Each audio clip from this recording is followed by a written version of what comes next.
അസീസ്ക ഈ നേരത്ത് ഇതൊക്കെയായിട്ട്? അച്ഛനല്ലേ പോയിട്ടുള്ളൂ, ഞങ്ങളൊക്കെ ഇവിടെ ഇല്ലേ മക്കളെ. ആരെങ്കിലും എന്തെങ്കിലും വാങ്ങിത്തരുന്നതൊന്നും ഞങ്ങളുടെ അച്ഛന് ഇഷ്ടപ്പെടില്ല. അഭിമാനിയായിരുന്നല്ലോ ഹേമന്ത് ഭായ്. ആരെങ്കിലും ആണോ അസീസ്ക നിങ്ങൾക്ക്? മോളെ ഒരു 2 ഗ്ലാസ്സു ലേശ തണുത്ത വെള്ളം കൊണ്ടെടുത്തു.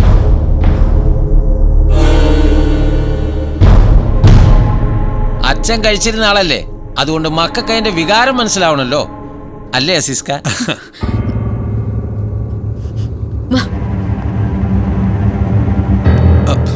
നശിപ്പിക്കും ആക്രാന്തം. മെല്ലെ തിന്നാ മുള്ളും തിന്നാന്ന് കേട്ടിട്ടില്ലടോ കഴുത കുമാര. അത് പണ്ട്. ഇപ്പം വേഗം തിന്നു തുടങ്ങിയിട്ടില്ലെങ്കിൽ മുള്ളു പോയിട്ടൊരു നുള്ളു തിന്നാൻ കിട്ടില്ല. വേറുള്ളൊരു തിന്ന് തീർത്തിട്ടുണ്ടാവും. തൽക്കാലം ഒരു മരുന്നിന് ഇതിങ്ങനെ അങ്ങോട്ട് ചെല്ലട്ടെ.